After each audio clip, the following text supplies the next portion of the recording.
तो आने वाले टाइम में जरूर एक ना एक दिन तो ऐसा आने वाला है जब हमारे रोमन रेंज डिथ्रोन होते हुए नजर आएंगे एज अनडिस्प्यूटेड चैंपियन, लेकिन उन्हें अपनी टाइटल हारनी कैसे चाहिए ये एक जरूर बड़ा डाउट होने वाला है। So hello everyone, welcome back to new video. अगर मैं बात करूं हमारे undisputed universal champion Roman Reigns के बारे में, तो रोमन रेंज ने मैकिंटायर को हरा डाला। ऑलरेडी बड़े बड़े लेजेंड्स उनके सामने हार चुके हैं, लेकिन रिसेंट टाइम में बहुत बड़ा आइडिया पिच हुआ कि भाई किस तरीके से रोमन रेंज को अपनी चैंपियनशिप को हारना चाहिए। तो मुझे वो आइडिया काफी इंटरेस्टिंग लगा, उसके बारे में डिस्कस करने वाले हैं। इंपीरियम के क्या फ्यूचर प्लान्स होने वाले, क्योंकि हमने देखा क्लैश ऑफ द कैसल में तो आ गई, लेकिन डब्ल्यूडब्ल्यू ने इन फ्यूचर किस तरीके से बुक करने वाली है। केविन ओवंस ने एक बार फिर से टीज कर दिया उनको और रोमन रेंज का फ्यूड, और भाई वो तो रोमन के पीछे हाथ पैर धो के पीछे पड़ गए। और एडी किंगस्टन के बारे में भी होगी बात, क्योंकि रोमन रेंज की जो तारीफ है वो सिर्फ डब्ल्यूडब्ल्यू में नहीं बल्कि एईडब्ल्यू में भी चल रही है। So without wasting any time let's begin this video. लेकिन शुरू करते पहले वीडियो को हमारे एईडब्ल्यू वर्ल्ड चैंपियन यानी कि सीएम पंक के साथ में। भाई जो सीएम पंक को लेकर कंट्रोवर्सीज है और भी ज्यादा बड़ी होती जा रही। पहले आपको एक अपडेट दे दूं, बताया जा रहा है बैक स्टेज के ऊपर उनको लेकर जो हीट है वो काफी ज्यादा बढ़ चुके हैं। जितने भी सारे टैलेंट्स है, जितने भी एईडब्ल्यू के मैनेजमेंट है वो काफी फ्रस्ट्रेट है सीएम पंक से। अच्छा, एक और अपडेट आई सामने की जो एईडब्ल्यू ऑल आउट का मेन इवेंट था, जहां पर हमारे सीएम पंक न्यू एक बार फिर से चैंपियन बनते हुए नजर आए। तो यहां पर बताया जा रहा है एक बार फिर से पंक ने अपने आप को इंजर्ड कर लिए। अब क्या इंजरी इतनी सीरियस है, क्या उन्हें एक बार फिर से टाइटल रिलिंक्विश करना पड़ेगा, क्या एक बार फिर से एईडब्ल्यू से ब्रेक लेने वाले, ये बातें कंफर्म नहीं है। लेकिन अब मेल्सर ने यहां पर ये बात कंफर्म की है कि इसी मेन इवेंट मैच के अंदर जहां पर वो न्यू चैंपियन बने, उन्होंने एक बार फिर से अपने आप को हर्ट कर लिया और उन्हें एक इंजरी का सफर करना पड़ रहा है। आपके एईडब्ल्यू भाई आने वाले टाइम में क्या करने वाले, क्या उनसे एक बार फिर से टाइटल ले लेगी, क्या उनका जो एक तरह का पूरा करियर है वो जियो पार्टी में आ चुके हैं, ये बातें बिल्कुल भी कंफर्म नहीं है। लेकिन अब भाई ये कुछ अपडेट आई है सामने सीएम पंक को लेकर। अच्छा, ये भी बताया जा रहा है जो हमारे यंग बक्स वगैरह को लेकर पूरी है ना, उसके अंदर भाई लीगल इश्यूज भी आ सकते हैं सीएम पंक को, वो केस वगैरह कर सकते हैं हमारे पंक के ऊपर। वैसे मेल्सर ने कहा ऐसा कुछ होगा नहीं, बाकी देखो भाई आने वाले टाइम में क्या होता है। लेकिन सीएम पंक को लेकर ये कुछ अपडेट आई है सामने कि एक बार फिर से पॉसिबली उन्होंने अपने आप को इंजर कर लिया है, जो कि मेरे हिसाब से काफी वियर्ड चीज है। एईडब्ल्यू परेशान होगी यार, हम तुम्हें चैंपियन बनाते तुम इंजर होते हो, चले जाते हो, फिर वापस आते हो, फिर चैंपियन बनाते फिर इंजर हो जाते हो, फिर चले जाते हो। बाय द वे आज की जो हमारी नेक्स्ट अपडेट है वो इस बार एईडब्ल्यू सुपरस्टार यानी कि एडी किंगस्टन के बारे में जुड़ी है। अब एडी किंगस्टन भाई एईडब्ल्यू के अंदर जरूर कमाल मचा रहे हैं और उनके जो प्रोमोज है वो काफी कमाल के भी होते हैं। लेकिन रिसेंट टाइम में जो एडी किंगस्टन है वो तारीफ करते हुए नजर आ रहे पीडब्ल्यूआई इंटरव्यू के ऊपर हमारे tribal chief head of the table Roman Reigns की। वो कहते हैं हाँ मैं रोमन रेंज को पसंद करता हूँ, उसका मेन रीजन है वो टॉप गाय है, और ऊपर से वो टॉप गाय तो है लेकिन उसके अंदर कहना चाह रहा हूँ मैं कि शायद तुम लोग समझ पा रहे होगे कि वो वैसा नहीं जैसा एक टॉप गाय होता है। वो काफी स्मूथ है, वो बात करने में काफी इमोशनली अटैच होता है तुमसे, वो वैसे नहीं जैसे बाकी लोग होते हैं। और इसलिए मेरे हिसाब से जो चीज है उसे काफी ज्यादा अलग बनाती है, वो तुम्हारे इमोशंस को कैप्चर कर लेता है। यानी कि मान लो तुम जा रहे हो भाई रोमन के पास में अपना कोई कह सकते हो बात है कहने के लिए, शर्मा रहे हो कि यार रोमन मेरा ऐसा ऐसा सीन हो गया बैक स्टेज के ऊपर, तो वैसा जो रोमन रेंज है तुम्हारी जो इमोशन है खुद ब खुद कैप्चर कर लेंगे। और रोमन रेंज एक्चुअल में एक लॉकर रूम लीडर की तरह वर्क करते हैं, और ये एडी किंगस्टन को चीज काफी ज्यादा पसंद आती है रोमन रेंज का, और वो कहते हैं ये वो रीजन है रोमन को सिर्फ यहाँ पर डब्ल्यूडब्ल्यू कंपनी में नहीं बल्कि हर जगह काफी पसंद किया जाता है। और वो कहते हैं उनके जैसे लेवल का कोई भी इंसान नहीं हो पाएगा, चाहे वो एज रेसलर या फिर इन पर्सन हो, जो कि मेरे हिसाब से काफी बड़ा स्टेटमेंट है एडी किंगस्टन की तरफ से कि भाई वो अपनी कंपनी के सुपरस्टार्स के अलावा हमारे रोमन रेंज की तारीफ कर रहे हैं।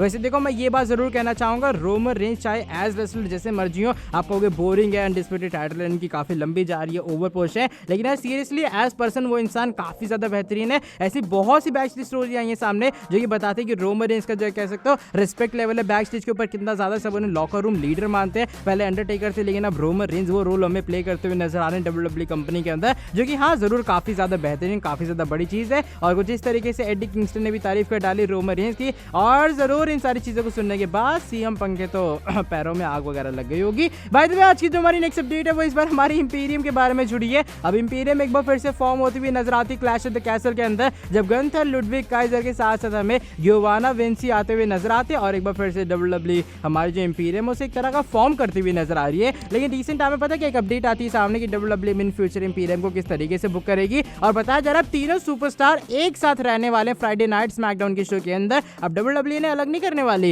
यानी कि काफी लोग पूछ रहे थे कि भाई हमारे जो गियोवाना विंसी है वो क्या हमारे गुंथर के साथ में रहेंगे स्मैकडाउन के शो के अंदर, क्या इन तीनों या फिर ट्रायो की जो टीम है फिर से रियूनाइट हो चुकी है। तो बताया जा रहा है हाँ भाई ये तीनों एक बार फिर से एक साथ आ चुके हैं, जो डब्ल्यूडब्ल्यू कंपनी है अब वो इंपीरियम को एज फैक्शन में आने वाले टाइम में बुक करती हुई नजर आएगी। अब भाई मुझे तो ये लग रहा है कि 3 ये हैं और 4 हमारे ब्लड लाइन के मेंबर है, तो क्यों ना डब्ल्यूडब्ल्यू वाले ये मैच एक बार फिर से करवा दे। वैसे 4 नहीं अब तो 5-6 हो गए, जो मर्जी कह लो, पॉल एमन आ गए, सैमी ज़ेन आ गए, भाई सोलो सिकॉय आ गए। लेकिन हाँ मेरे हिसाब से गुंथर या फिर कह लो इंपीरियम वर्सेस जो ब्लड लाइन का फ्यूड है वो काफी अच्छा खासा फ्यूड होने वाला है। बाकी देखो डब्ल्यूडब्ल्यू ने किस तरीके से बुक करती है स्मैकडाउन के शो के अंदर। और स्मैकडाउन में ब्रॉन स्ट्रोमन आ रहे हैं, गुंथर भी वहीं पर है, रोमन रेंज शायद रोमन रेंज नहीं होंगे, लेकिन ओवरऑल चीजें काफी कमाल की होंगी जब डब्ल्यूडब्ल्यू अब गुंथर और इंपीरियम को एक बेहतरीन तरीके से बुक करने वाली है। अच्छा, आज की जो हमारी सेकंड लास्ट अपडेट है वो इस बार जुड़ी है हमारे प्राइज फाइटर केविन ओवेंस के बारे में। और भाई जो केविन ओवेंस है वो तो हमारे हाथ पैर धो के पीछे पड़ गए ट्राइबल चीफ रोमन रेंस के। अब बस केविन ओवेंस को क्या चाहिए, उन्हें एक मैच चाहिए रोमन रेंस के खिलाफ। और ऐसा वो एक बार नहीं बल्कि बहुत बार टीज कर चुके। रिसेंट टाइम में होता क्या, रॉ टॉक का एपिसोड होता है और इस रॉ टॉक के एडिशन के ऊपर भी जो केविन ओवेंस है वो टीज करते हैं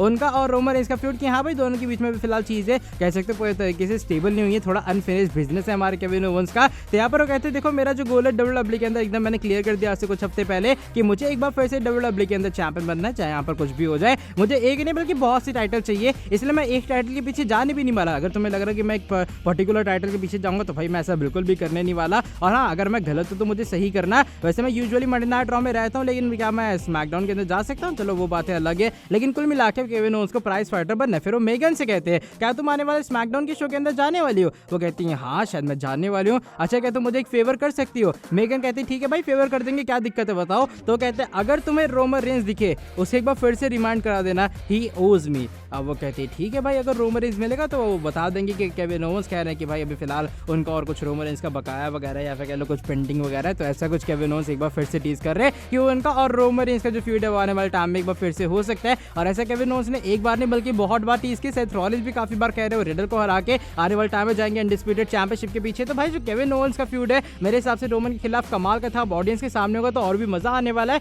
Seth Rollins versus Roman Reigns एक ऐसा फ्यूड है जो कि सभी देखना चाहते हैं। बाकी देखो भाई कब WWE ये सभी फ्यूड करवाती हुई नजर आ रही है, लेकिन जो केविन ओवेंस है वो जमकर ये मैच हमें टीज करते हुए नजर आ रहे हैं। अच्छा, बात करें आज की हमारी नेक्स्ट एंड फाइनल अपडेट के बारे में, वो इस बार रेसलमेनिया 39 के बारे में जुड़ी है। अब रोमन रेंस कब डिथ्रोन होने वाले, कैसे डिथ्रोन होंगे, जरूर एक बड़ा क्वेश्चन है। लेकिन रिसेंट टाइम में जो विंस रूसो एक आइडिया पिच करते हुए नजर आ रहा है कि WWE को एक्चुअल में किस तरीके से रोमन रेंस के पास से चैंपियनशिप लेनी चाहिए और क्राउन करवा देना चाहिए न्यू चैंपियन। बात करते हैं रेसलमेनिया 39 के बारे में कि किस तरीके से वो हॉलीवुड के अंदर होने वाला और वहां पर WWE को फॉर श्योर एक फैमिली फ्यूड बिल्ड करना पड़ेगा जो कि रोमन रेंस और द रॉक के बीच में होने वाला है। विंस रूसो यहाँ पर ये भी कहते हैं जो फ्यूड है वो काफी बड़ा होगा, आखिर फैमिली फ्यूड होने वाला है। और यहाँ पर WWE को क्या करना चाहिए, उन्हें द रॉक को करवा देना चाहिए विक्ट्री, यानी कि उन्हें डिथ्रोन करने के लिए कह देना चाहिए भाई रोमन को आप हरा दो इस वाले मैच के अंदर और द रॉक को बना देना चाहिए न्यू अनडिस्प्यूटेड चैंपियन। अब इसके बाद क्या करेंगे, हमारे जो पीपल चैंप रॉक है वो आएंगे मंडे नाइट रॉक के एडिशन में जो कि जस्ट अगले दिन होने वाला है। और यहाँ पर आके जो हमारे रॉक है वो बात अनाउंस कर देंगे कि भाई मैं टाइटल होल्ड नहीं कर पा रहा हूँ, मुझे टाइटल रिलिंक्विश करनी पड़ेगी, मैंने रोमन को ऑलरेडी हरा डाला है।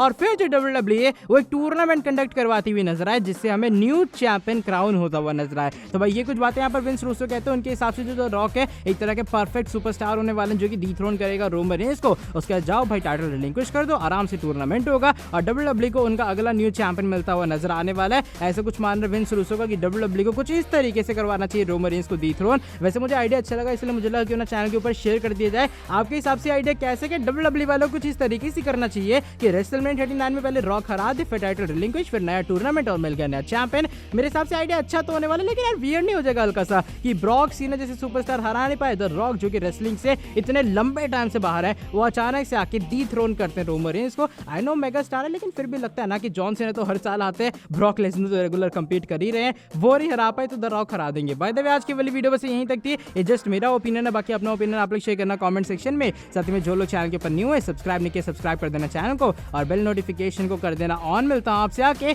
नेक्स्ट वीडियो के अंदर बहुत ही ज्यादा जल्दी। Till then bye bye, take care.